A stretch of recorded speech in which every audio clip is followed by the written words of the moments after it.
আসসালামু আলাইকুম।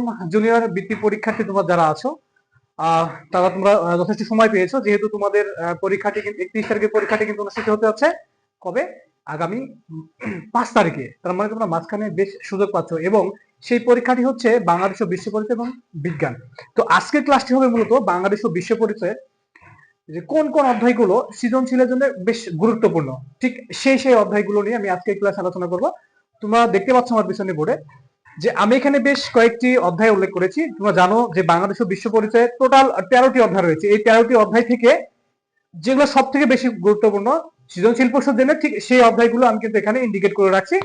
দেখো এখানে প্রথমত তৃতীয় অধ্যায়, যে বাংলাদেশের মুক্তিযুদ্ধ গণতান্ত্রিক সংগ্রাম। তারপরটা হচ্ছে চতুর্থ অধ্যায়, সেটা হচ্ছে বাংলাদেশের অর্থনীতি।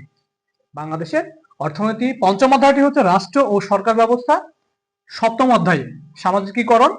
নবম অধ্যায় বাংলাদেশের সামাজিক সমস্যা। দশম অধ্যায় হলো বাংলাদেশের জনসংখ্যা ও উন্নয়ন। এবং 11তম অধ্যায়টি হচ্ছে বাংলাদেশের জলবায়ু দুর্যোগ। এই যে মূলত এখানে আমি বেশ কয়েকটা 1 2 3 4 5 6 7 13টা অধ্যায় থেকে এখানে 7টা অধ্যায় উল্লেখ করছি জাস্ট সৃজনশীল প্রশ্নের জন্য।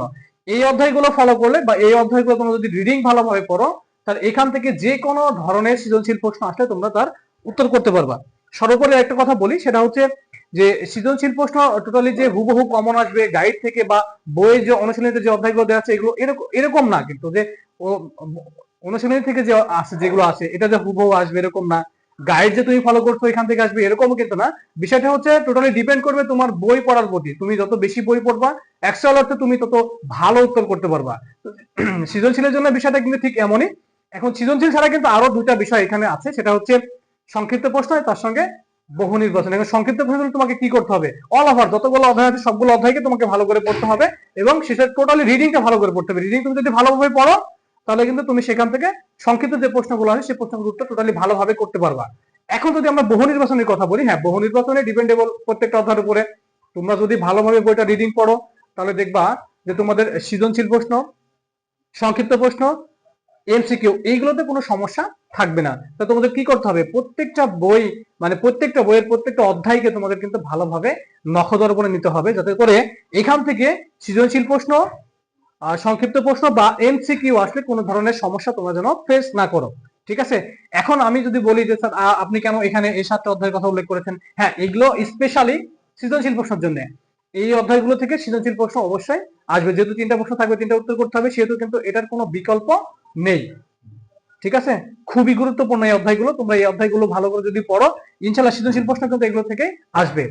ঠিক আছে। আর সৃজনশীলে ভালো করার সব থেকে ভালো উপায় যেটা, সেটা হচ্ছে বোর্ড বই যেটা আছে সেটাকে ভালো করে ফলো করা। বোর্ড বই ভালোভাবে ফলো করলে তুমি এখান থেকে কিন্তু সব থেকে বেশি লাভবান হবে, এবং তোমার পরীক্ষাটা কিন্তু ভালো হবে।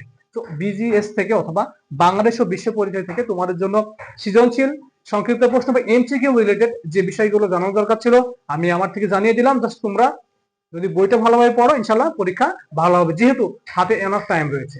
ঠিক আছে। আজকের ক্লাসটি এই পর্যন্তই। আসসালামু আলাইকুম রহমতুল্লাহ।